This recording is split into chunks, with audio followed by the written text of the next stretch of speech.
Report विवेक Pratap Singh. Location Deoria. Anchor Uttar Pradesh सरकार के कृषि मंत्री सूर्य प्रताप शाही के पैतृक गांव पकहा में मकर संक्रांति पर्व पर समरसता दिवस और विकसित संकल्प यात्रा का आयोजन किया गया। वहीं मुख्य अतिथि कृषि मंत्री ने मां सरस्वती के चित्र पर पुष्प अर्पित कर तथा दीप प्रज्वलित करके कार्यक्रम की शुरुआत की। इस अवसर पर खिचड़ी का सहभोज और ग्रामीणों के बीच कंबल वितरित किया गया है। कार्यक्रम के बतौर मुख्य अतिथि कृषि मंत्री श्री शाही ने बच्चों का अन्नप्राशन भी कराया।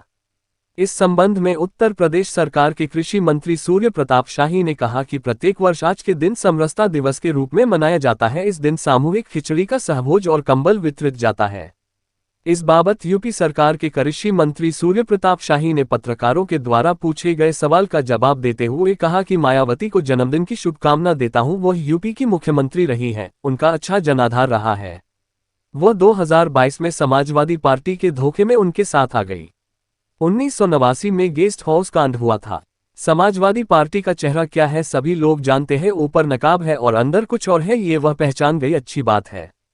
वहीं राहुल गांधी के भारत जोड़ो यात्रा पर कृषि मंत्री ने कहा कि देश बांटा किसने? 1947 में जिन लोगों ने देश को बांटा वही लोग आज देश जोड़ने की बात करते हैं। बाइट सूर्य प्रताप शाही कृषि मंत्री। इलाज की व्यवस्था हो रही है, लेकिन बीमारी न हो इसके लिए जरूरी है कि हमको अपने घरों को साफ और स्वच्छ रखना है। मंदिर तो हमारे देवता हैं, हम उनकी पूजा करते हैं, वो हमारे प्रतीक हैं। जिस मंदिर के भीतर पुजारी साफ सुथरा नहीं करेगा, जैसे गजेंद्र गिरी पकहा के हमारे परिवार का एक मंदिर है यहीं बगल का है, और हिंदुस्तान के रोम रोम के कलेजे में जो है वो छाती में भगवान करते हैं। हम सब श्री राम का नाम लेते हैं। हमें सिर्फ नाम ही नहीं लेना है, भगवान का जो जीवन रहा है, पिता की आज्ञा के लिए 14 वर्षों तक कोई वनवास यदि जाता है तो आप सोच सकते हैं कि वो कितने ऊंचाइयों, कितना महान व्यक्तित्व रहा हुआ है। हमारे और आप में से लोग 5 दिन भी ये काम नहीं कर सकते। वो कैसे थे? और एक वो दूसरा भाई जिसको राजगद्दी मिलती है, वो कहता कि नहीं, ये हमारा भाई सन्यासी के रूप में गया है तो हमको भी सन्यासी के ही तरह से रहना है। हम अयोध्या के भीतर नहीं रहेंगे, बाहर बैठ करके हम राज्य चलाएंगे, क्योंकि उन्होंने जबरदस्ती हमारे ऊपर डाल दिया। खड़ाऊ उनके प्रतीक के रूप में रहेगा, उनका सामान हम नहीं छुएंगे। आज हमको और आपको मिल जाए किसी के पास संपत्ति तो हम उसको तुरंत कब्जा कर लेते हैं। ये हमको उनके जीवन से सीखना है। भगवान श्री राम लला का जो भव्य मंदिर बन रहा है, 500 वर्षों के बाद जिस महापुरुष ने अपने जीवन को लोक कल्याण के लिए समर्पित कर दिया, जो जनता के कहने से अपने पत्नी को छोड़ देते हैं,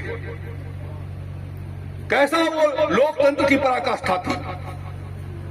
उस पराकाष्ठा को पूरा करने वाले हमारे देश के भव्य भगवान श्री राम के मंदिर को ध्वस्त कर दिया जाता है।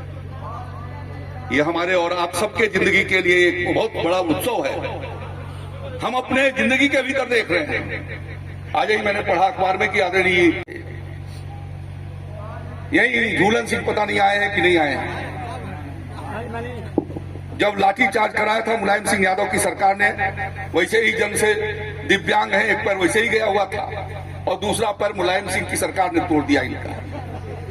मेरे ही साथ थे, और मुझे बचाने के चक्कर में जब मुझे लाठियां गिरने लगी तो इन्होंने जो है जाकर के खड़े हो गए और पीएससी वालों ने इनको मार दिया। मुरारी बाबू बैठे हैं, आपका भी टंग टूटा था ना, इनको भी मार दिया। ये मैं इसलिए कह रहा हूं कि आज एक आदमी कुछ कह देता है तो आपको इतनी तकलीफ होती है। ये देश बड़े कुर्बानियों के बाद आजाद हुआ है। हजारों वर्ष संघर्ष हुआ है, तब जाकर के ये आजादी मिली है। और इसलिए हमारी ये नैतिक जिम्मेदारी बनती है कि जिन कार्यों के लिए हमारे पूर्वजों ने योगदान किया, वैसा भारत बनाने का सपना यदि कोई साकार कर रहा है तो हमारे प्रधानमंत्री नरेंद्र मोदी जी कर रहे हैं।